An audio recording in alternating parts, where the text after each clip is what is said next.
líneas personales de investigación. El tiempo es suyo, doctor. Muchas gracias. Sí. Bueno, hoy en la mañana hicimos esta dinámica de no estar hasta allá arriba en el pedestal, sino hacer un poco de cercanía. Les agradezco muchísimo, además que, bueno, por una parte, muy emocionado, lo repito, muy emocionado de poder ahora sí verlos todos,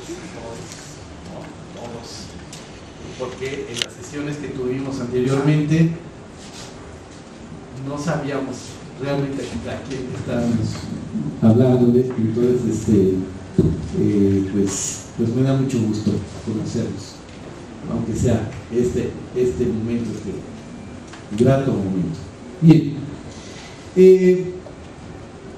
quiero justamente, bueno, ya prácticamente el maestro Jorge ha leído mis líneas de investigación y justamente decidí el día de hoy elegir una de ellas, que fue muy casual en el sentido de que cuando terminábamos la carrera, vean ustedes las fechas, en esas fechas yo estudié la licenciatura. Entonces, bueno, ustedes no eran mi proyecto, verdaderamente.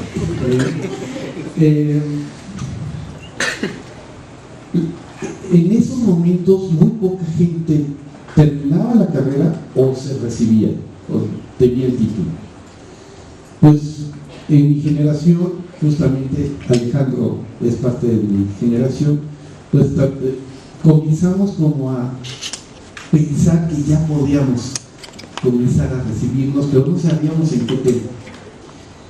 Y pues lo que les voy a presentar fue el proceso y el proyecto, el proceso y la titulación de mis intereses en ese momento y cómo surgieron. Me parece oportuno saber cómo puede surgir un tema de investigación para todos ustedes que estarán también en ese tipo de procesos para pensar en un trabajo final. Digamos que la pregunta que surgió en mi atolondrada cabeza partió de varios seminarios. Les voy a hablar de algunos personajes que son significativos para la formación de la Facultad de Filosofía y Letras de la UNAM. El primero de ellos es un seminario de teatro prehispánico que conducía María Sten. María Sten fue una doctora de origen polaco, avecindada en México, que tenía a cargo este seminario. O sea, ya de por sí, como una doctora polaca se interesa o puede hablarnos del teatro prehispánico, era una gran conocedora del mundo mesoamericano y una gran interesada e inquieta mujer que quería saber, bueno, qué había pasado en el mundo mesoamericano. Y ella trabajaba concretamente fiestas del mundo mexica a través de las crónicas de los frailes y cómo en esas crónicas podía haber una teatralidad. Ella ya tenía esa visión. Por otro lado, había también un seminario de investigaciones etnodramáticas al cargo del doctor Oscar Zorrilla, quien estaba también trabajando las nuevas propuestas y expectativas de estudiar el teatro, pero desde no solo desde la literatura, sino desde la antropología, la sociología, desde otras vías del conocimiento. Entonces era un seminario, digamos, multidisciplinario.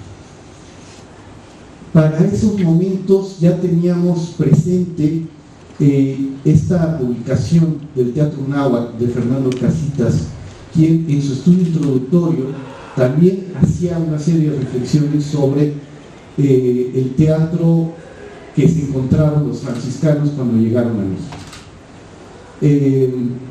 Ahí está el libro de María Sten, Vida y Muerte del Teatro Náhuatl.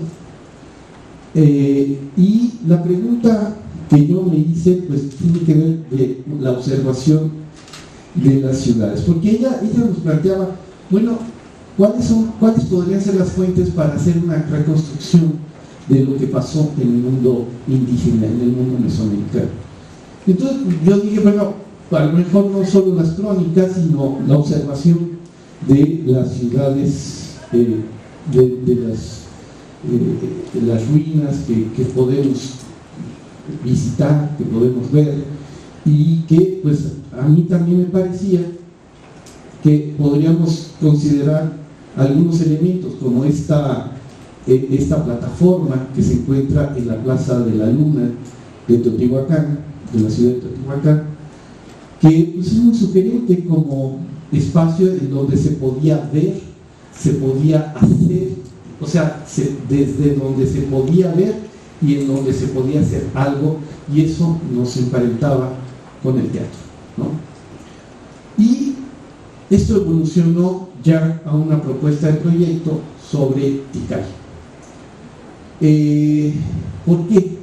Bueno, porque también empecé a revisar varias ciudades y las lecturas me conducían a un acercamiento más preciso de lo que yo estaba planteando hipotéticamente. Pues bueno, fue la ciudad de Tikal. Había pensado y considerado también Chichén Itzá, pero el Paul Jandrop, que es el autor de este libro, Las 15 ciudades mayas, en ese libro venía una ilustración muy significativa para mí, porque él mismo, Jandrop, planteaba que que se llama complejo P de Tikal, podría ser, tenía una disposición escénico-teatral. O sea, él como arquitecto y como gran conocedor del urbanismo y la arquitectura mesoamericana, ya adoptaba la idea de que esto podía tener una dinámica escénica. Bueno, pues eso me motivó muchísimo y dije, esta es la ciudad y tengo que conocerla, además, no va a quedar nada más de puro dibujito, ¿no? Entonces quise ir el complejo gemelo, de Tikal. Dije, yo tengo que ir a ese espacio. Entonces decidí como proyecto visitar Tikal y estar en ese sitio. Bueno, pues ahí estoy haciendo la localización y algo que seguramente muchos de ustedes ya han visitado. Pues es muy revelador, ¿no?, hacer un recuento de cuáles eran los registros fotográficos que había de Tikal. Esto es antes de la remodelación que hizo la Universidad de Pensilvania. Pues la manera en como en 1884 se encontraban los restos de Tikal. Esta es la disposición general del mapa de Tikal. Y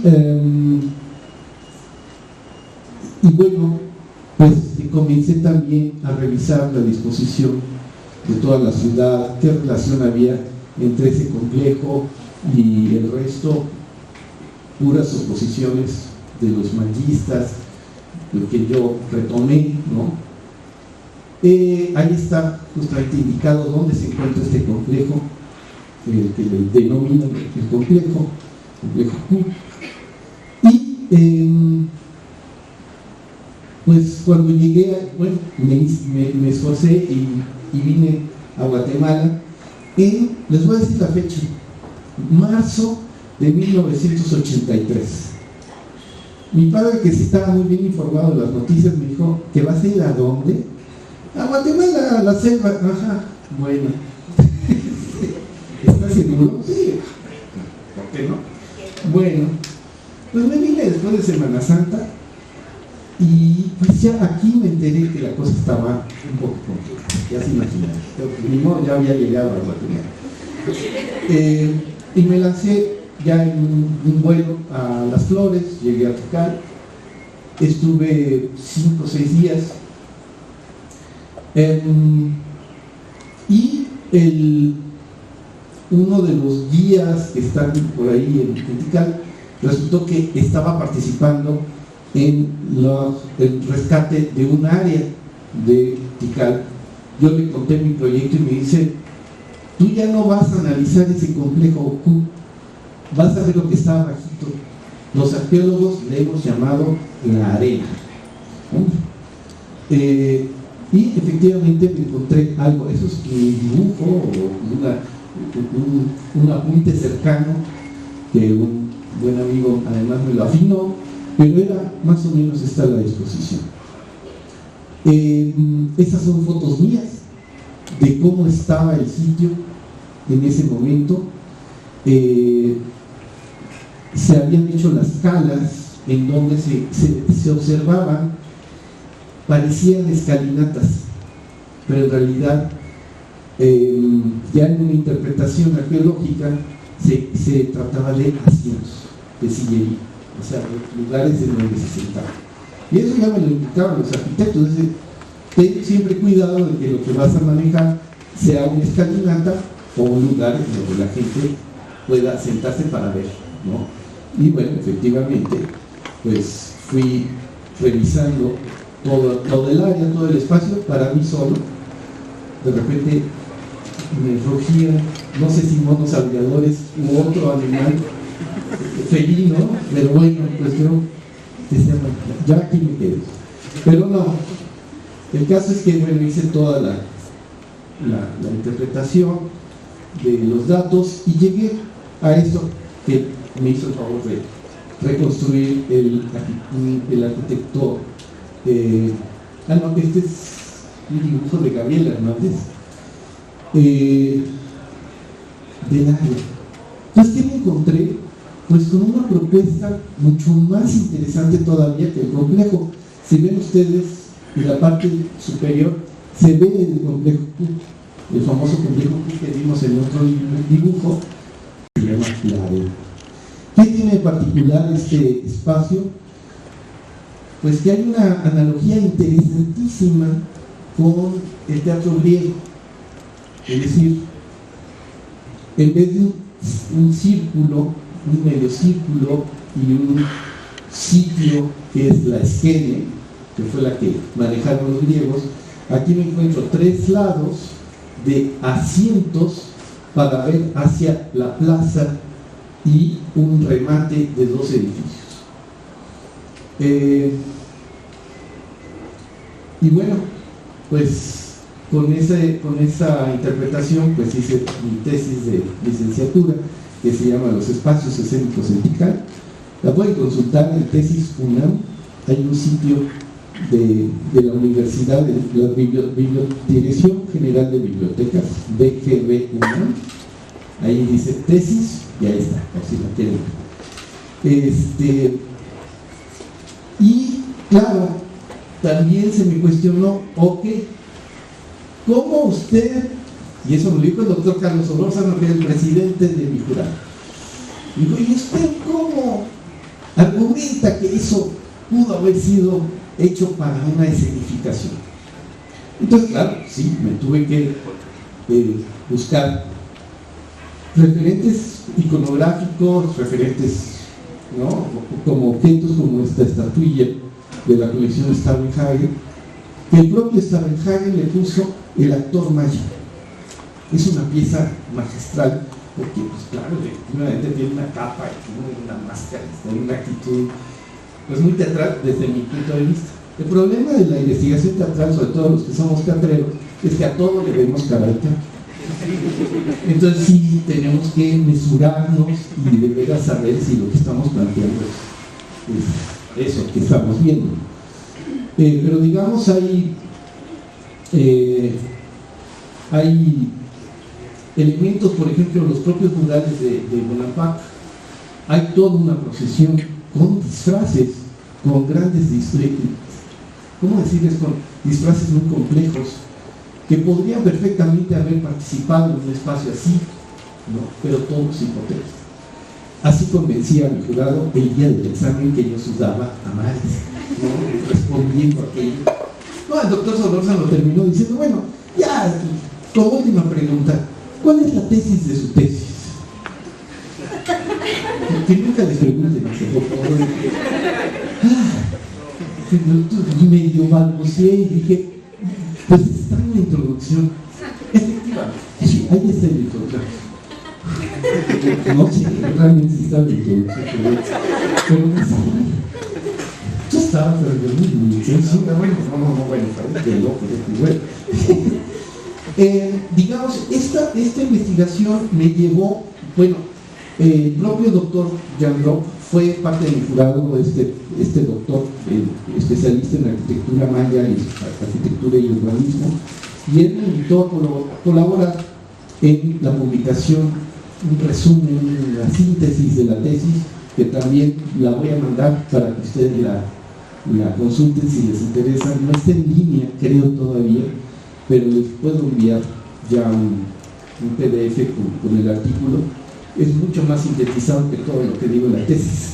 Pero el mismo doctor Jean Roch ya pasado el examen y pasada mi tesis, me dio una serie de apuntes de otros lugares, en Campeche, en Quintana Roo. Decía, es que esto se tiene que seguir trabajando. Y él me decía, me impulsaba, me decía, haga usted el posgrado en arquitectura, yo lo apoyo, y haga usted Copán, estudie Copán, ¿no? Ahí está el artículo ya en publicación, pero no van a ver ahorita. Entonces me invitaba a participar activamente ya en el posgrado en otra ciudad. No he ido a Copán y no he regresado a Tikal, así que tengo ese pendiente, pero fue hace 39 años. Después de 39 años estoy regresando a Guatemala con mucha emoción y con el entusiasmo revivido de tal vez irme también a Copán para trabajar el tema, ¿no? Aquí están ya las ilustraciones que se hicieron para la publicación de la revista. Ya la de la derecha es otra interpretación que me hizo un gran arquitecto mexicano que también se interesó en el tema, el doctor Villalobos, que ya hizo, ya muy bien afinado, vean un poco la diferencia, ¿no? de lo que interpretó en mis anotaciones. Y bueno, pues me encontré además, bueno, esto ha sido citado por el doctor Carlos Navarrete, que yo creo que les debe sonar a ustedes también. Él me cita en uno de sus artículos de este libro que se llama Representaciones y Espacios Públicos en el Área Maya, un libro muy revelador, muy interesante. Y el doctor Navarrete hizo un trabajo sobre Chincultic en Chiapas, y él retoma la idea de observar esos espacios de Chincultic de manera escénica. Entonces dice, hay un señor que está hablando de Tikal, pero no le haga mucho caso porque le falta todavía, me regaña. Entonces, bienvenido el regaño, sobre todo del maestro y doctor Carlos Navarrete. Después, recientemente hace como 10 años o 12 años, apareció en la jornada el descubrimiento de un teatro maya en la zona también en Chiapas, un descubrimiento en Chiapas, en una pequeña ciudad. Yo nunca le vi el teatro a ningún lado, porque más que vi las fotos, pero, 2012, ya 10 años, 12. Pero ahí menciona al arqueólogo, al connotado arqueólogo Oscar Armando García. Dije, ándale, pues, bueno, ese era yo. Dije, pues yo no soy arqueólogo, ¿no? Pero bueno, ahí dice que yo ya había dicho cosas en Tikal y que, por supuesto que ahí hay un teatro. Muy bien. Ahí está el teatro. No sé, habrá que ir al sitio, pero bueno, ellos plantean que eso es un teatro. Cada quien y en su momento. Y es con esto finalizo ya los sistemas muy recientes de localización. Es una especie de gran escáner que está permitiendo eliminar la selva, o sea, nada más para esa foto, no como otros proyectos por ahí que conozco, sino que aquí se conserva la selva, pero lo que hace es dar dimensión a todo lo que está en el terreno. Y bueno, no he conseguido más elementos e imágenes, pero ya en Tikal ya se hizo este resguardo, ¿no?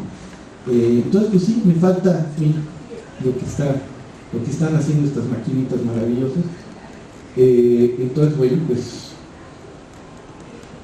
eso es todo, ¿no? Y Doctor Oscar Armando García Gutiérrez.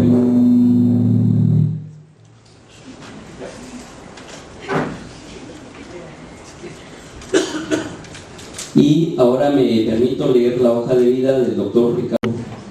Porque por la presentación, y también nos vamos a bajar porque somos más performáticos nosotros en estas exposiciones.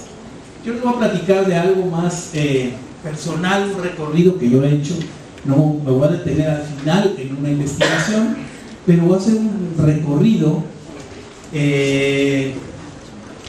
sobre el teatro hispanoamericano primero. Empecé yo también a investigar con otro profesor que se llama Gabriel Báez.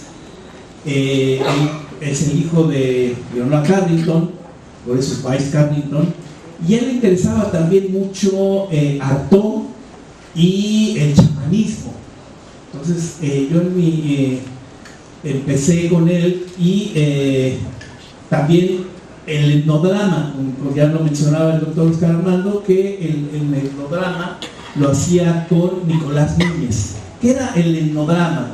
Por ejemplo, inventaron, lo puedo decir así, una subida al cerro del Teposteco. Íbamos caminando, nos ponían vendas en los ojos, nos iban diciendo unos poemas y después nos quitaban la venda y veíamos el espacio y nos iban, era todo un camino, un recorrido con diferentes estaciones, y a ellos le llamaban etnodrama. Entonces ahí empezó mi aventura de el etnodrama y el teatro. ¿Qué tanto es teatro, este tipo de presentaciones o de representaciones en la naturaleza con el teatro? Después tomo clases con él de chamanismo y literatura, así le llamaba a sus cursos, y empiezo a ponerse un congreso que se llama de etnoescenología, que se inventa ese término, lo inventan, que es algo como antropología con escena, y estudia los diferentes escenarios en las fiestas, en los rituales religiosos, y nos invitan a un congreso en Brasil. Y ahí preparo un teatro chicano de Luis Valdés con la historia de un cuerpo amenazado. O sea, cómo el teatro tiene diferentes cuerpos, construye diferentes cuerpos, y a mí me interesaba el cuerpo chicano siempre, que es el chicano, es el mexicano que vive en Estados Unidos de primera generación, pero siempre no se adapta al sistema estadounidense, sino que construye una cultura aparte. Entonces, pero siempre es un cuerpo amenazado por la cultura hegemónica, y eso me interesaba, cómo se reflejaba en su teatro chicano, con Luis Valdés. Después continúo en esta investigación propia con teatro y poder en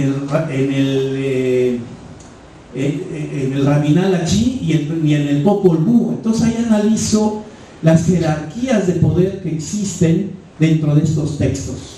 Para mí, una parte que son textos chamánicos, digamos, son textos de cómo nace la cultura maya, quiché en este caso. Después, una línea de investigación que yo me iba a hacer la maestría de doctorado en el Popol Vuh, pero obviamente para hacer una maestría necesitas dominar el lenguaje del texto que vas a analizar, y yo no sabía quechua, entonces pues no pude analizar. Cuando vine hace 20 años yo también a hacer ver dónde nació el Popol Vuh, toda la investigación, pero desistí y solamente llegué a un artículo que se llama Rabinal Achí, la psicodramaturgia del Popol Vuh en el juego de pelota. ¿Qué es eso de la psicodramaturgia? Lo construimos con Gabriel Báez. Era un recorrido chamánico que se hacía en la parte donde están los gemelos que bajan al inframundo, que son destrozados, bueno, tienen las pruebas, después son destrozados, diseminados, y después vencen a los señores del Xibalbá, y después vuelven a renacer.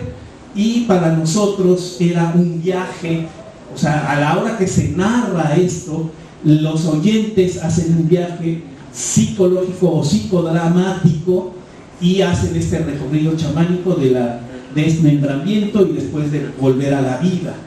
Entonces seguía yo con mi camino chamánico en estas investigaciones, y el juego de pelota, también nos metimos en el juego de pelota porque ahí es donde nace el juego de pelota, digamos, o donde hay un texto que habla sobre el juego de pelota. Casi no hay textos que hablan del juego de pelota, y ahí sí es sobre el nacimiento del juego de pelota, y por eso concluíamos de que no se matan los que juegan el juego de pelota, o sea, no hay decapitación al final, sino lo que hay eran los principales que jugaban pelota y estaban rememorando esto de la creación del sol y la luna, y al final esto se hacía antes de que saliera el sol, había un ritual en la noche, y al día siguiente, bueno, antes del amanecer jugaban pelota, en esta casi una hora entre que amanece y sale el sol, y al final se acaba el juego de pelota con el sol.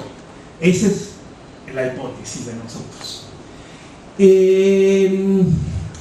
Bueno, después sigo con personajes míticos femeninos, otra vez en el Popol Vuh, pero ahora sí en un texto de Luisa Josefina Hernández, que ella hace esta obra en los 70, es una obra de encargo y es una obra de identidad de México y de Mesoamérica y de Guatemala, digamos, de todo el mundo maya. Entonces, eso es un poco esta línea del teatro mesoamericano que me interesa y que sigo todavía. Después me meto en otros lugares por cuestiones de la maestría. Bueno, yo hice la licenciatura, ahorita lo vamos a ver, estudiando Brecht, ¿no? Yo quería saber qué pasaba con Brecht y el teatro. En la maestría después, como es en letras, no tenemos una maestría en artes escénicas, que la hemos luchado 20 años por ella, todavía está ahí en el papel, y estudio la maestría también con el mito y el teatro, y hago una cosa que se llama la mitocrítica del descenso de Orfeo de Tennessee Williams, que es otro mito de Orfeo tratado en el sur de Estados Unidos. Es una obra muy interesante sobre este mito de Orfeo, pero puesto con el blues y con personajes sureños de Estados Unidos. Después el doctorado lo hago sobre Beckett, ¿no? Viendo cómo mueve el espacio Beckett, por qué es importante. Nadie me sabía explicar por qué es importante Beckett, Samuel Beckett, y yo dije, yo no me puedo quedar con esta pregunta. Entonces dije, bueno, la voy a investigar, y ahí es donde hago ese recorrido de Samuel Beckett. Bueno, por otro lado, el teatro latinoamericano, que damos clases, ya lo hemos dicho en algunas otras sesiones, aquellos que nos hayan visto, pero no nos habíamos visto a ustedes a lo mejor nosotros sí, nos interesa el teatro latinoamericano, y yo me he metido en algunos estudios las dramaturgias de Europa, Iberoamérica, similitudes y diferencias. ¿Qué pasa con el teatro latinoamericano visto desde España, o principalmente desde España? Y también nos ha interesado la literatura, el teatro latinoamericano, pero principalmente el teatro argentino, digamos. Hemos ido a 3 congresos en Argentina que nos han abierto muchas posibilidades, ¿no? Ahí estamos viendo a gente que ha ido a la facultad, porque después se arman los vínculos. Abajo tenemos a Tantanian, arriba a la derecha es Spregelburg, y después a Ramón Grifero, que también están en nuestras antologías, que han ido con nosotros a dar charlas a la facultad, ¿no? De teatro de posguerra ya les hablé un poco. Ahí está Brecht, está Beckett y está Tennessee Williams, ¿no? Y siempre los estudios de teatro y letras, ¿no? Porque es la especialidad es en letras, pero con temas teatrales, digamos, ¿no? De aquí han salido muchos otros artículos, por ejemplo, filosofía, artes plásticas y música en la obra de Samuel Beckett. Se analiza con Mondrian, con otro pintor abstracto que tiene que ver una obra que se llama Ohio Impromptu, también con Beckett. Entonces he hecho algunos encuentros de la estética, de la pintura con Samuel Beckett, después encuentros y desencuentros del teatro de Samuel Beckett en la Ciudad de México y Buenos Aires. Beckett como un clásico, yo decía que no monten a Shakespeare, ahora tampoco Beckett, sino hay que adaptarlos a nuestras circunstancias, pero para eso hay que conocerlos primero. Yo creo que es bueno conocerlos y después adaptarlos a nuestras circunstancias o construir nuestras propias obras desde nuestra vida cotidiana, pero hay que conocer cómo funciona el teatro también. Entonces a mí me interesaba todo esto, la estética del fracaso, que es el último libro de 2009, y por último, el teatro mexicano. Ahí dentro del teatro mexicano nos hemos metido. Mañana vamos a hablar más del teatro náhuatl, ya lo habló un poco Oscar Armando, de María Sten, que coordinamos el segundo tomo del teatro náhuatl, que vamos a hablar mañana sobre este seminario y esta investigación. Pero hemos estado trabajando también propuestas de la escena pictórica de las danzas populares en la primera mitad del siglo XX. O sea, otra vez, como yo estudié literatura comparada, comparo la escena, comparo las danzas dentro de la pintura, estos cruces que se hacen en comparaciones, y ahí es una muestra, por ejemplo, de la escena pictórica de las danzas populares en la primera mitad del siglo XX. Es una escena que está en Bellas Artes, donde vemos unos chinelos, pero estilizados, obviamente, politizados en estos murales de Diego Rivera. Por último, también me interesa el teatro, pero el teatro ya en la escena, ¿no? Yo sí creo que los textos, aparte de leerse, hay que montarlos en escena, hay que ver cómo viven en escena. Y entonces ahí hago un recuento de que para eso le digo al maestro Jorge que hay que hacer más antologías, porque luego uno dice, bueno, ¿qué obra? Tengo la oportunidad, un grupo entusiasta, pero ¿qué obra pongo en escena? Entonces para eso salen las antologías, porque uno puede buscar en Google dramaturgos mexicanos, dramaturgos guatemaltecos, pero el libro, tener el texto ya escrito, me permite estudiarlo y me permite hacer o ver los estudios críticos que se han hecho sobre ese texto y cómo me resuena a mí. Entonces ahí como director he hecho 20 obras teatrales. El fabricante de deudas, que es del libro de Carlos Solórzano, de la antología, funciona muy bien. Las obras escogidas en las antologías son obras que han funcionado en escena, entonces si ustedes las ponen en escena funcionan muy bien. Hay que hacer adaptaciones de los giros lingüísticos de cada país, pero funcionan esas obras. El fabricante de deudas, de Sebastián Salazar Bondi, en 1980. Bueno, después puse el gesticulador, que funciona muy bien. Después la escala humana de Rafael Spregelburg y D'Artagnan y Javier Daulte, que es otro texto de estos grandes dramaturgos argentinos. Después, en la mañana hablábamos de Baby Boom, de la obra que aparece en 2 antologías, y la hice con mi esposa, que es actriz, y con otra actriz, porque me decían, oye, queremos poner una obra, ¿qué hacemos? Estamos entusiastas, acabamos de tener hijos. Y les digo, lean Baby Boom y vean. La obra acaba diciendo, bienvenida Martina, ¿no? Con el bebé en brazos. Es una obra muy conmovedora y funciona muy bien en escena, ¿no? O sea, comprobamos que las obras de la antología son para ser representadas, no nada más para ser leídas. Y esta es la prueba de que funciona bien. Después hicimos otra obra, La peor señora del mundo, que es un mexicano, Francisco Hinojosa, teatro de papel. también como el teatro en papel, se puede hacer un tipo de teatro más económico, sin grandes escenografías, pero de gran calidad y de gran efectividad para toda la familia, ¿no? Entonces, esas son mis experiencias en la escena, que creo que se complementan con la labor de investigación. Por otro lado, por último, lo del teatro popular, Alejandro Ortiz va a hablar un poco más sobre el teatro popular, pero varios proyectos nos han acercado a este teatro popular. Hay un proyecto que hicimos sobre danzas drama en el DF y en los estados de México, Tlaxcala, que son los estados de alrededor de la Ciudad de México. Después hicimos otro que se llama, otro artículo que yo hice sobre el laberinto de la identidad de la danza de moros y cristianos en Popolotla. O sea, cómo moros y cristianos se han hecho en toda Latinoamérica, pero cada región de diferente manera, con un giro muy particular en cada lugar. Entonces es un texto que se mueve mucho y que la gente lo conoce desde que los trajeron los franciscanos. Se ha puesto de diferentes maneras y a diferentes estilos, y lo han hecho suyo. Primero eran españoles los que lo representaban, después son indígenas, y después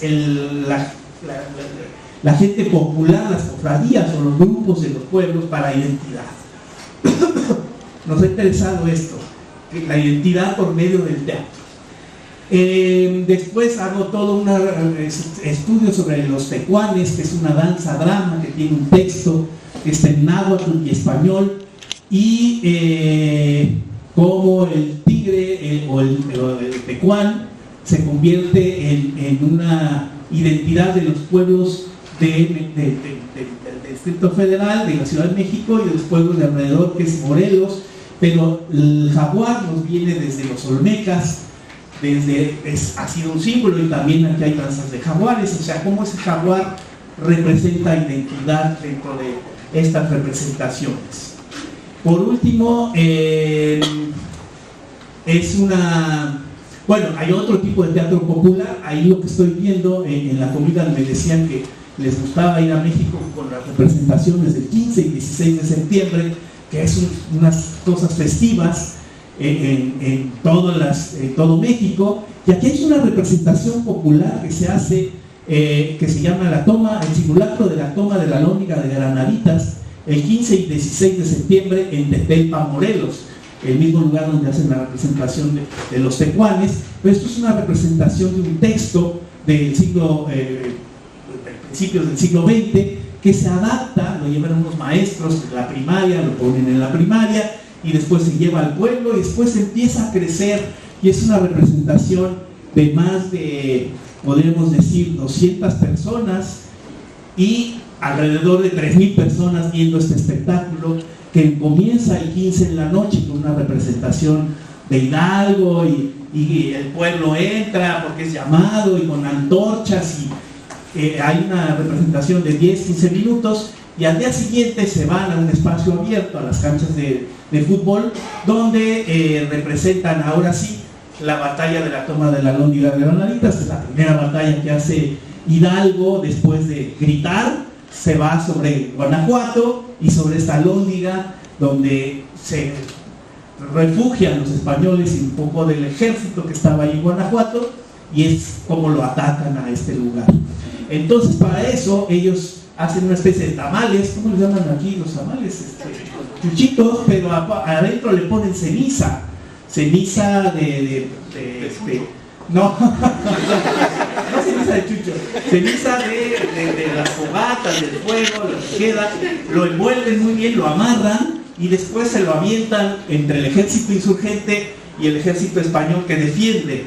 Pero también echan cohetes, hay unos cañones que suenan durísimo. Entonces los espectadores también, que somos como 3,000 personas, hay que estar muy atento, porque llegan los cohetes, el ruido de los cañones. Entonces uno es parte de la batalla, y digo yo que los cuerpos están, no nada más los que se están peleando ahí, sino los cuerpos de los que estamos viendo también están en peligro, y es una especie de performance, ¿no? Cómo entra esta participación a un lugar primero es teatro, muy sentaditos todos viendo la representación en la noche, pero al día siguiente hay que correr para que no te lleguen los cohetes, ¿no?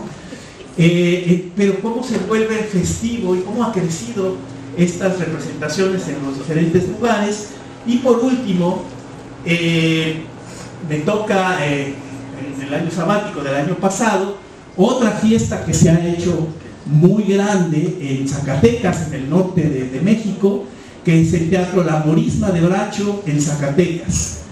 Yo fui en 2023 y hice una ponencia, pero nada más quería decirles que participan, son 3 días, empieza bueno, jueves en la noche hace una representación teatral de San Juan Bautista, una obra que dura 2 horas, de un coloquio del siglo XIX, en la noche, y al día siguiente empiezan con bandas de guerra los moros a llegar a la plaza. Ahí pueden ver en la parte de abajo que hay un castillo hasta atrás. Ese castillo al principio se ponía y se quitaba, ahora ya es permanente, porque esta es una representación que se hace todos los años, y ha crecido por estos cerros que están alrededor, porque representan los 12 pares de Francia y la batalla de Lepanto, dos textos que dices, ¿cómo se van a representar?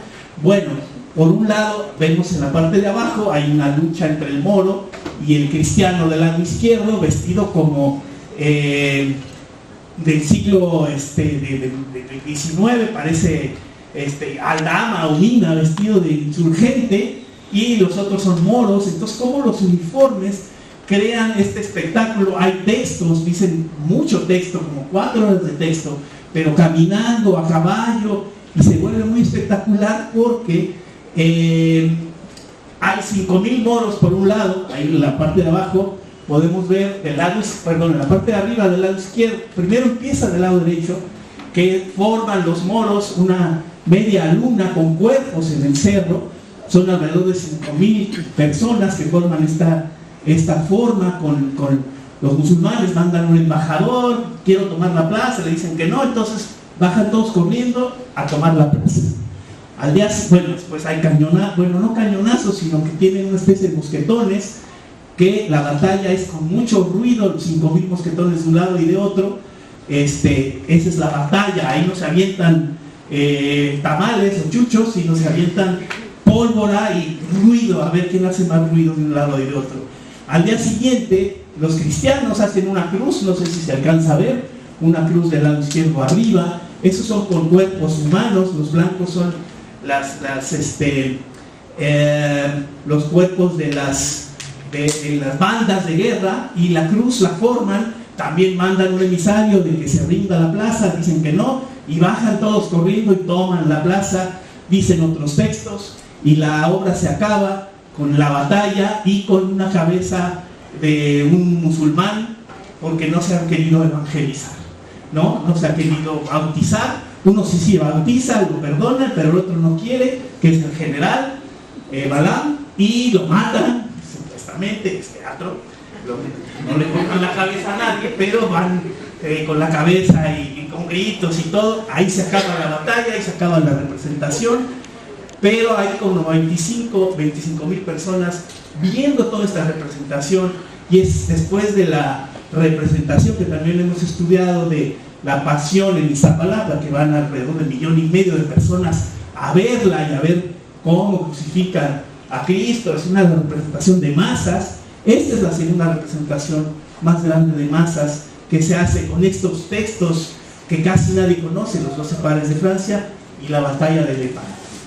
Y pues con esto termino. Estas son las investigaciones que estamos haciendo. Muchas gracias. Bueno, voy a tomar un poquito de agua. Eso se llama... He elegido, como ven, fue un poco elección de manera muy personal.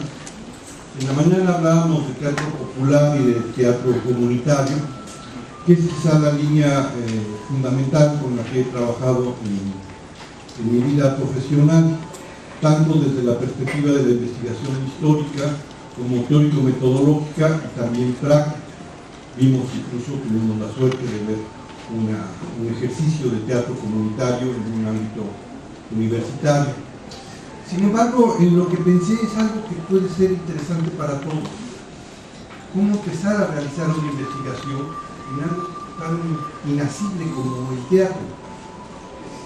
Entonces, yo estoy actualmente trabajando en unas obras de teatro de un editor y autor llamado Antonio Vanegas Arroyo, con el que trabajaba José Guadalupe Posada, que seguramente conocen los famosos grabados de las calaveras de la Catrina, que ha recorrido el mundo entero, ¿no? Los grabados de José Guadalupe Posada. José Guadalupe Posada hacía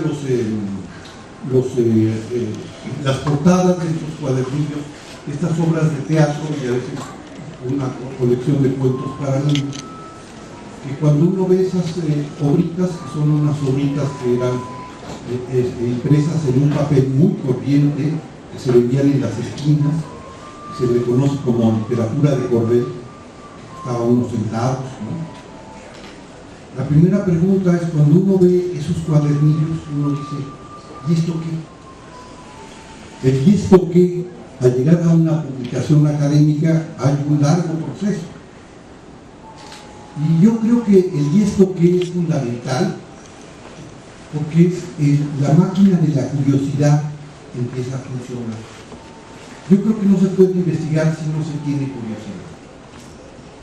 Es decir, no es una cosa solemne, sino es dar satisfacción a la curiosidad personal. A ese niño que todavía somos, que se sorprende, que se admira. Si no tenemos esa curiosidad, es muy difícil llegar a hacer un trabajo de investigación académica, pareciera contradictorio. Y yo las preguntas que me hago son muy simples. Qué bonito que tengo música. Gracias, profesor Jorge. No esperaba menos de eso, ¿verdad? Gracias, Guatemala. La primera pregunta es, ¿a qué jugaban los niños hace un siglo? Cuando no había televisión, no había radio, ¿qué hacían los niños en su casa? En las horas muertas, digamos, entre comillas, casi no había escuelas. ¿Sí? ¿Cómo aprendían a leer? Es cierto que la mayoría de la población era analfabeta, pero una parte muy importante de las poblaciones urbanas empezaban a leer. ¿Cómo aprendían los niños a leer? Y luego, ¿cómo recibían los valores culturales de su tiempo los niños? Aparte de los golpes, balazos que podían dar los padres, ¿cómo aprendían? Y luego, ¿qué podían hacer si no existía Xbox ni Nintendo? Imagínense el mundo sin Xbox. Pero curiosamente, esas preguntas se van resolviendo al paso de un proceso de investigación. Es decir, al encontrarme yo de pronto con estos cuadernillos que les digo que eran realizados por el impresor Antonio Vanegas Arroyo, y que tenían grabados, ¿no?, que los ilustraba José Guadalupe Posada, uno empieza a decir, bueno, ¿qué es esto? Entonces me encuentro que hay una colección de cuentos y hay una colección de obras para niños, y además se llama colección de comedias de teatro y de muñecos. Es decir, que los niños hacían teatro o hacían títeres. Y entonces lo que me lleva es a formular una hipótesis. Esas primeras preguntas, de esos primeros sondeos a propósito de estos cuadernillos, ¿no?, que son libros, son pequeñitos, ¿no? Ahora cada cuadernito de estos en una casa de subastas o de antigüedades o de libros viejos, más o menos cada cuadernito está sobre alrededor de 400 quetzales, cuadernito de 7 páginas. ¿Cuánto cuesta un libro? formal, así de 400 páginas en ese momento. ¿Sí? Y entonces me di a la tarea, por un lado, del trabajo de documentación de archivos, que es fundamental. ¿Sí? Ir a dialogar con los archivos, qué es los fondos reservados de las bibliotecas, incluso de bibliotecas privadas, pero ir también a los archivos a donde podrían haberse resguardado estas obras, que además eran muy frágiles. Eran literatura que se vendía, obras que se vendían como entretenimiento, no tenían ninguna intención artística, entre comillas, ¿no? Y entonces, a la par que voy en la búsqueda de documentación, voy formulando una hipótesis. Y mi hipótesis es educación y raíces culturales en la colección de comedias para el teatro infantil de la imprenta de Antonio Vanegas Arroyo. Es decir, que yo al final de mi trabajo yo tengo que demostrar que esas obritas que en su tiempo no valían nada y que ahora funcionan nada más como el comercio para coleccionistas, cumplían una función en la educación de las infancias. ¿Dónde está?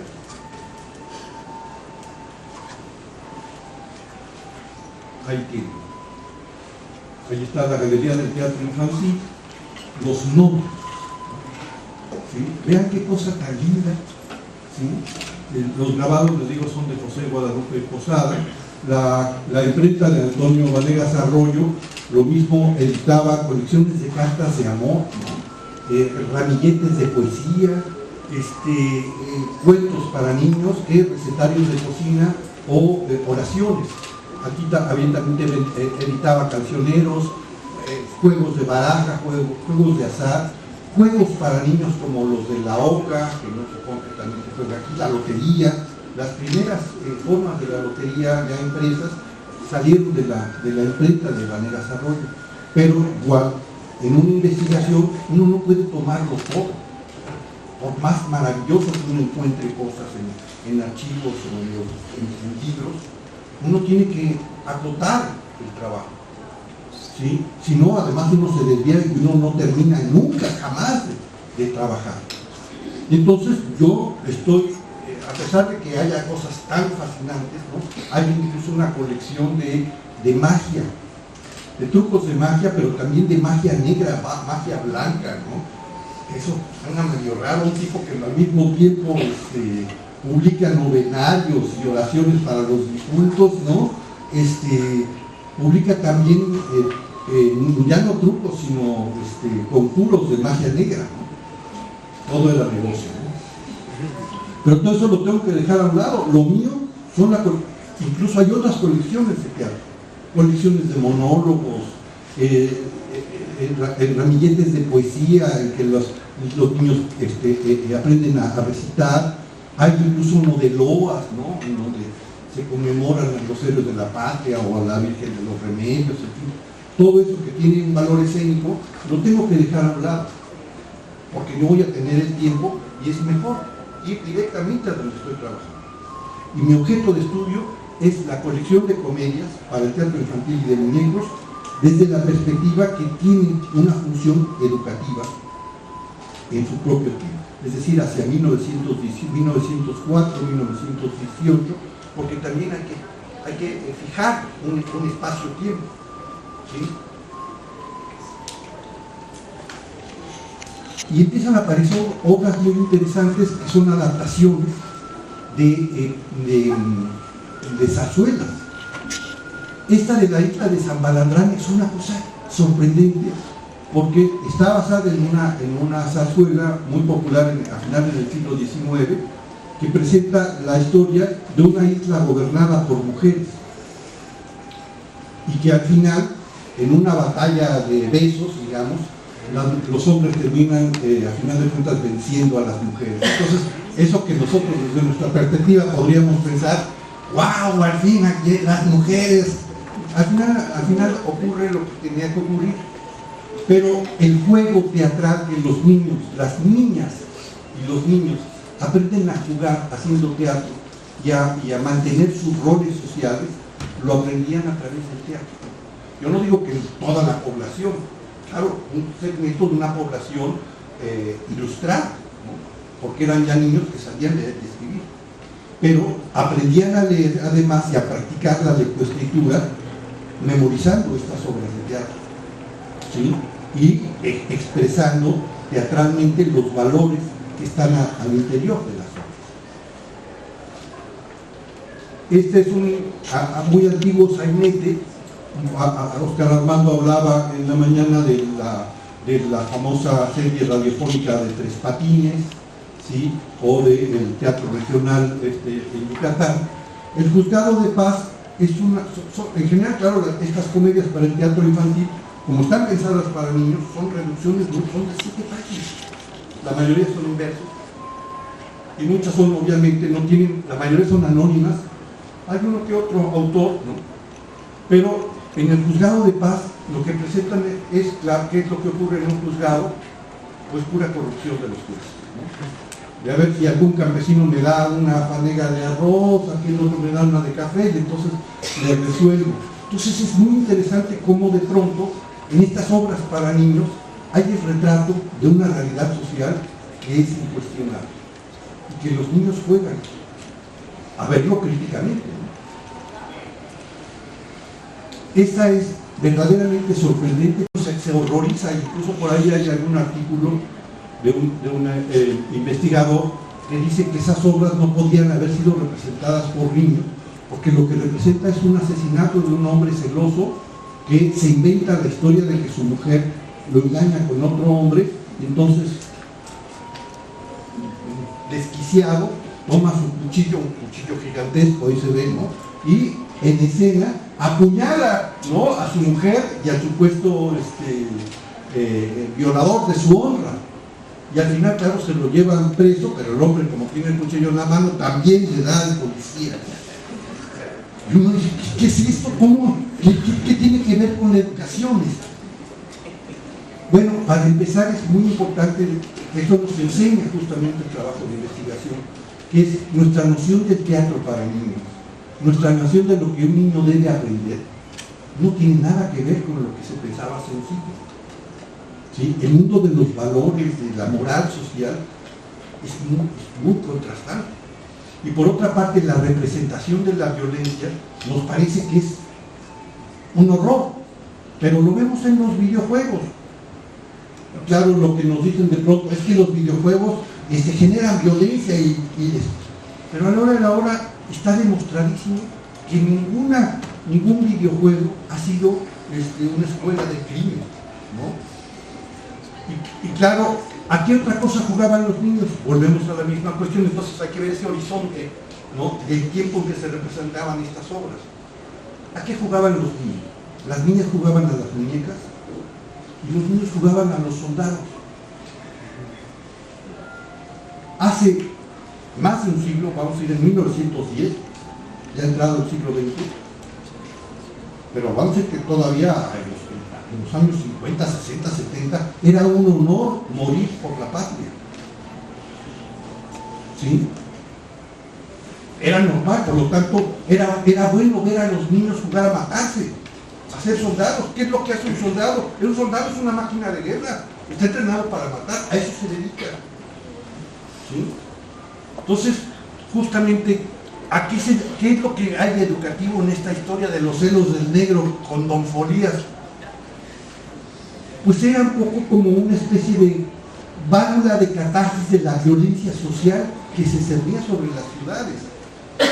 Las ciudades eran muchísimo más violentas de lo que son ahora.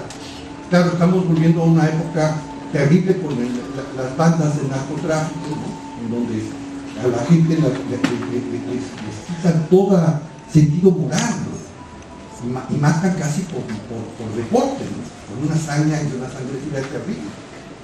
Pero en esas épocas el mundo era muy violento para los niños. Entonces, el hecho de jugar a matar era parte del proceso de la educación, de aprender a sentir que la vida no era fácil. Bueno, ese es mi hipótesis, ¿sí? Que de otra manera, ¿cómo explicarlo que estas obras se vendieran en la esquina y que los niños fabricaban una cajita como un Xbox, que se llama Teatrino, que es para hacer los muñecos. Con los muñecos jugaban a matarse, ¿no? Ya te encuentro, negra maldita, con ese ingrato. Ahora verás, pim, pum, pam, pum. Y los niños se dicen, y los papás muertos de risa. Bueno, sí, si nos quitamos las cosas morales, esta manera, ¿no?, de sublimar la violencia a través del juego. Oigan, ustedes seguramente, o si no jugaron a los policías y ladrones, jugaron de pronto a que de pronto se morían, y entonces ahora yo te mato. Sí, pero yo me muero así y luego resucito. Todos hemos jugado así, porque eso es el juego. ¿Sí me explico? Entonces, esta educación es una educación muy bonita porque es a través del juego y a través del teatro. ¿Sí? Está fuera de nuestro contexto, de nuestros valores morales. Eso nos debe quedar muy claro. A veces cuando vamos al pasado, desde el punto de vista del historiador, no debemos juzgar a las personas ni a los acontecimientos desde nuestro contexto cultural y moral. Debemos verlos en el contexto de sus valores. ¿Sí? Antes, las dictaduras militares eran necesarias, digamos, moralmente eran necesarias, ahora son un horror, un asco. ¿Sí? Miren, aquí lo estamos diciendo. ¿Sí? Ojalá y no vengan, no regresen, nunca. Bueno, aquí están los... Está un poco difícil de leer, ¿no? A ver, profesor Armando, ¿podría leer ahí lo que dice el negro? Ya me encargará. Ya no.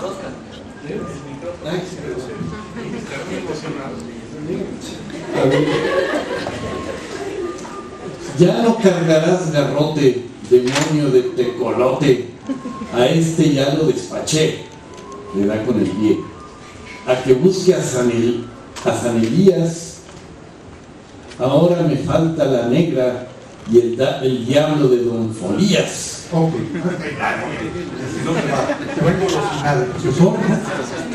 Vean entonces, los niños además aprendían a expresarse en voz alta, a usar la rima, ¿sí? Es decir, había esto que se conoce como educación informal, esa educación que no está dada en la escuela, pero que a través del juego y de la práctica del teatro de títeres y del teatro en casa lo aprenden. Y aquí termina la colección, ¿no? Tenemos otras en las obras, ¿no? Y con eso nos terminamos. Muchísimas gracias. Bueno, yo creo que siempre es importante abordar el texto con el acompañamiento de algunos trabajos teóricos a propósito de la estructura profunda del texto dramático, ¿sí? Ver cómo funciona en su dinámica interna el texto dramático, para que en esas primeras lecturas de acercamiento al texto dramático, en ese mundo de la textualidad, podamos trabajar aspectos muy concretos. Está justamente el caso de Luis García Barrientos, que nos da herramientas extraordinarias y ha desarrollado toda una línea de herramientas teórico-metodológicas a las que se le conoce como dramatología, que esa es quizá una gran herramienta como para iniciar un acercamiento al texto dramático. Y lo otro, ya lo habíamos mencionado entre nosotros, que es Aristóteles no está muerto ni está lejos, hay que seguir con Aristóteles, hay que volver a la poética de Aristóteles.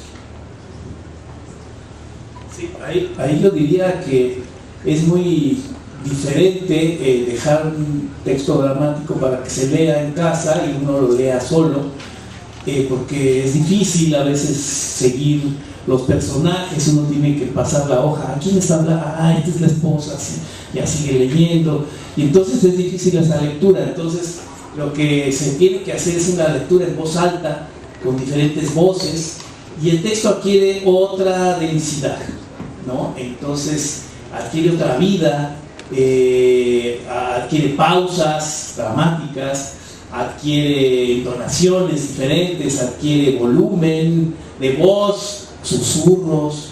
Entonces, todas esas, aparte de la recomendación que da el doctor Alejandro, yo recomiendo leer los textos dramáticos en voz alta, en grupo, porque así empieza uno a darse cuenta cómo funciona el texto en una preescena, digamos, ya después con movimiento y es otra cosa, pero ese trabajo se hace, se le llama trabajo de mesa, ¿no? En que se analiza la obra, pero después se lee con los diferentes personajes y ahí uno se va enamorando de ese texto o no, o dice, no, es que no me llega, no me llena, no quiere decir lo que yo quiero, o sí me entusiasma lo que está pasando.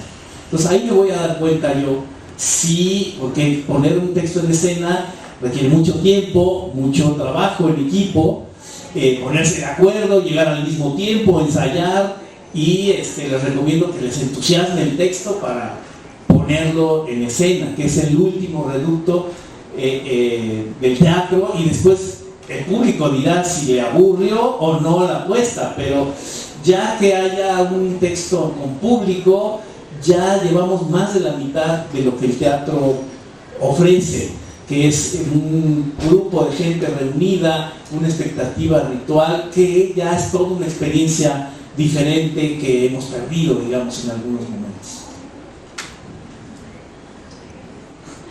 Bueno, agregaría que para iniciar una investigación sobre el teatro, las artes escénicas, particularmente el teatro, una de las cosas más importantes es distinguir primero el fenómeno, porque el teatro es texto y es representación. Es texto y es quien hace la representación teatral, que es el actor. El actor, su cuerpo, escriben drama en el escenario. La cosa es muy compleja, ya de principio. Yo siempre digo que es como un yin-yang, esto del teatro, porque está interrelacionado la textualidad y la escena. Entonces sí hay que distinguir de principio, parece difícil, pero sí es un buen ejercicio de afirmación, de confirmación de qué es lo que yo voy a estudiar, qué es lo que yo voy a trabajar. Y en ese sentido también hay que ser muy curioso, por supuesto, es un dato de arranque, mi curiosidad hacia qué es lo que voy a estudiar sobre ese fenómeno. Pero para ello también comprender que el teatro está relacionado con otras áreas del conocimiento humano. Pues es impresionante comenzar a desglosar en qué otros ámbitos o desde qué otros ámbitos podemos nosotros hacer una revisión del teatro. Claro, eso sería toda una sesión de seminario de tesis sobre teatro, pero pues, por decirles, la arquitectura, las artes escénicas en general, la medicina, el derecho, la literatura misma, etcétera. O sea, la historia, la antropología, la sociología, etcétera, ¿no? Y cuando uno se asoma a todas esas áreas, también tener la seguridad de cuáles son los marcos teóricos más actualizados que me permitan comprender ese fenómeno a partir o hacia el fenómeno teatral. Gracias, doctor. Aprovechando la exposición del doctor Alejandro Ortiz, pienso en el teatro de los 60 y 70 en Guatemala, donde hay una producción muy interesante que se va a dirigir al público escolar, tradición que se pierde con el tiempo y que en este momento podríamos entender como desarticulada. Incluso los doctores han estado aquí recurrentemente preguntando sobre qué es lo que hay en escena en Guatemala, y yo siempre les tengo que decir que no hay nada, ¿verdad? Es decir, tenemos una escena muy pobre. Sin embargo, creo que la respuesta está en las dinámicas con el teatro infantil.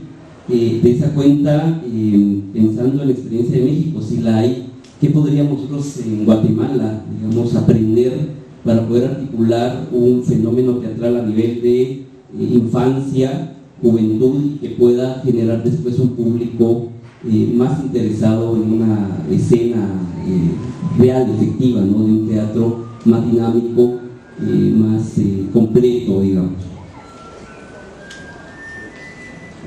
Bueno, yo de principio creo que ha habido programas educativos muy importantes en México, pero quiero referirme a los más recientes que yo he observado, que sigue siendo muy oportuno, muy necesario primero la posibilidad de que se hagan montajes para los niños a donde las escuelas asistan. Esta posibilidad de que el niño vaya al teatro, que tenga la experiencia de acudir al teatro, pero que además se abra la posibilidad de conocer el escenario, de conversar con los actores, o sea, con aquellos que hicieron esa magia en donde los niños estuvieron como público, ¿no?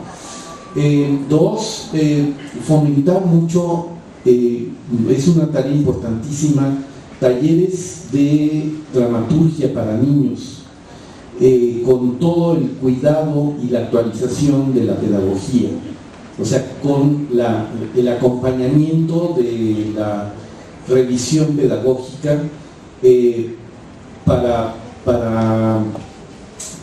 no nada más atraer, sino justamente para formar nuevos públicos. Eso es lo más revelador y lo más importante. Justamente una de las experiencias más fuertes que hemos visto recientemente es lo que se hace en Argentina, en donde hay una cartelera amplia para la formación de públicos infantiles y adolescentes. Y por lo tanto el interés de dramaturgos y dramaturgas en específico en la producción de espectáculos para niños. En fin, pues yo ahí me detengo porque sí sería motivo para otro seminario que sería teatro para niños o de niños, en fin, hay muchas variedades. Bueno, pero además creo que estamos obviando un paso que es fundamental, que es la literatura para las infancias, ¿sí? Porque el teatro viene con toda una serie de factores y tiene que ver con la educación artística que no se imparte en nuestras escuelas primarias. Se ve como una cosa de, bueno, sí, es bueno que aprendan algo de arte, ¿no? Pero no esa parte esencial y fundamental que es la educación artística en el ser humano. Y desde luego la formación literaria, ¿no?, que deben tener los niños. Es decir, la literatura para niños, para infancias y adolescencias y jóvenes es fundamental. Y sin embargo, parece que no nos parece importante. Pero es tan importante una cosa como esto, como la educación musical. De veras, yo no estoy en contra del reggaetón, ¿no? Hasta puedo cantar como Bad Bunny, pero no lo voy a hacer. ¿Sí? Pero es un fenómeno cultural que más allá de que puede tener valores intrínsecos, no lo negamos, pero también es un reflejo del analfabetismo musical de nuestros pueblos. Yo podría agregar que uno de mis recuerdos era el teatro que nos llevaban en la primaria a Bellas Artes a ver obras infantiles, ¿no? Entonces ya el traslado en camión, en autobús, los niños gritando, después cállense porque vamos a entrar al teatro, no se puede gritar, ver así la iluminación, las butacas, todo vacío y luego lleno y luego se apagaba la luz, o sea, toda esa experiencia hay que enseñarla, ¿no? Hay que llevar a los niños al teatro, pero el problema son los papás, que si los papás no están convencidos del teatro, pues no los van a llevar. Entonces las escuelas nos deben de llevar, ¿no? O sea, hay un programa que se llamaba Teatro Escolar, participé en él, primero yendo al teatro y después haciendo teatro para niños, y era interesantísimo porque el 80% nunca habían ido al teatro, de los niños que nos tocaban en las funciones teatrales. Entonces es una labor de educación, de que es el primer contacto que los niños tienen con el teatro, y que también la obra funcione, porque si es muy aburrida, los niños van a tener una mala experiencia con el teatro, ¿no? Entonces, por otro lado, yo agregaría que en México sí se ha desarrollado una dramaturgia de teatro infantil muy poderosa. Al principio nos decían, el teatro infantil es menor, no hagan teatro infantil, pero es una salida muy buena, porque siempre, como papás lo decimos, siempre sábado y domingo decimos, ¿qué hago con los niños? ¿A dónde los llevo? Porque no quiero tenerlos encerrados aquí. Entonces, una opción es ir al teatro, ¿no? No que te los entretengan, sino que se eduquen, ir a los museos, ir a ver cosas nuevas, no nada más el mismo paseo todos los fines de semana, sino hacer cosas nuevas, ¿no? Entonces, habrá que competir. Por eso la obra de teatro que yo presentaba, que hicimos de teatro de papel, es para toda la familia, no es para niños nada más, porque los papás están ahí, en lugar de que se duerman, hay que también que se diviertan. Entonces tienes que poner cosas para que los papás sean los que lean eso. Los niños no saben, ¿no? Pero los papás sí leen otras cosas. Entonces yo creo que eso también hay que tener en cuenta, ¿no? Tener varias lecturas de las obras infantiles, de eso le da densidad a la obra y hace que los públicos en las obras, hemos representado casi más de 120 esta obra infantil, y los papás se divierten como los niños. Entonces eso es lo más complicado, pero lo más interesante del fenómeno teatral, que se diviertan los papás y los niños al mismo tiempo. Entonces, bueno, una experiencia total.